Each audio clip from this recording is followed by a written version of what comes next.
Hello folks, today I want to go through databases with you. I want us to look at a few key terms and start to explore SQL, so let's get started.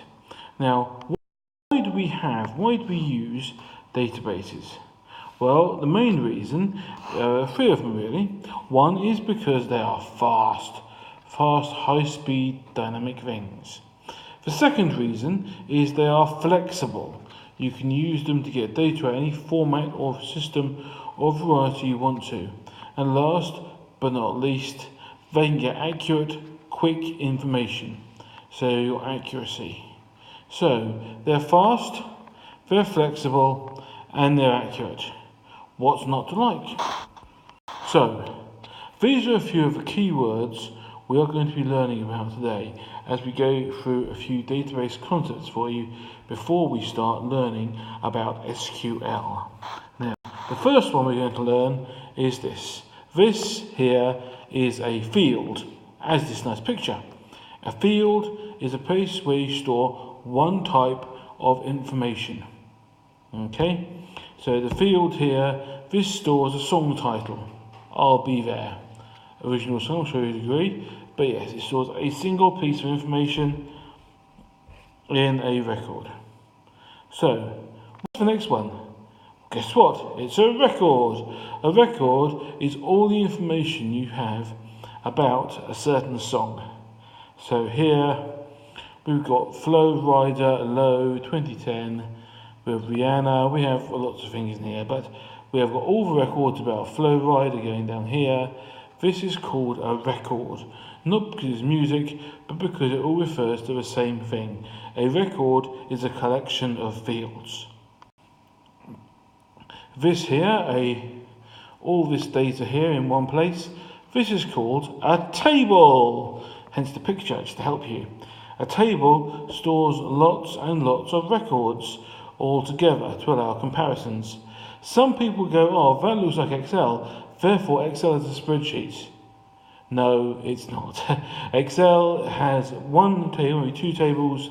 Spreadsheets, a good spreadsheet, can have hundreds of tables, which Excel simply can't handle. Okay?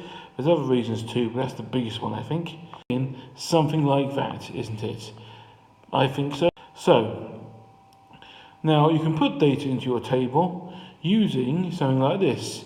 What's this called? Yep, it's a form. You fill it in and all the data goes in there. Filling in something like this is much nicer than filling, and so does most of the world, I hope. So here we are. That is this item. Okay, what about searching in databases? Here I am searching for a song by an artist called Rihanna. So I have typed Rihanna in there, and then I do a search, and the answer comes up here. The database word for search is a query, Q, which is what the Q stands for in SQL. So it's quite a big thing in databases, searching for and getting data from a database. Okay? Now, sometimes databases, when they've got all their information, we want to see it in certain ways and formats, and certain pieces of data missing or not missing. And this is called a report. Something like this, you make it up, put pictures in, put text in, you can display all the information in a nice clear format. It's called a report. It's designed to make it easy for people to see your data. So, here are the keywords again for databases. What do they mean? Well, field. A field stores one piece of information in a record, and a record stores all the information about one item. A table will store lots of records. A form makes it easier to put data into a table.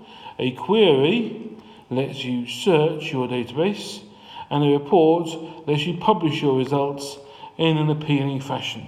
So, there we are, guys. So far today, we have learned 6 key terms about databases.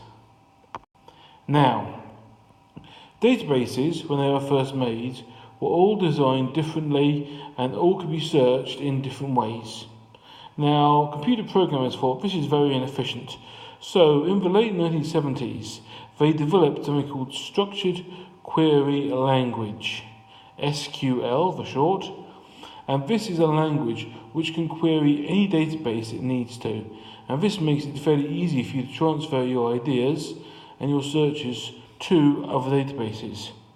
We have to learn it, but fortunately I would say it's not that difficult to learn. It's actually quite a simple language. Here's an example. What do you think the person searching this database is looking for? Nope, he's not looking for all customers from Long Sutton. He's looking to see all the customers who are in Mexico. Select star, which in computing means all, from customers, where the country in the table is Mexico, or Mexico. Now, we're about to send you to a worksheet which is available for you on the VLE. The worksheet has got links to this very good website, W3 Schools. It contains some excellent SQL tutorials which as you read about it and then try it out.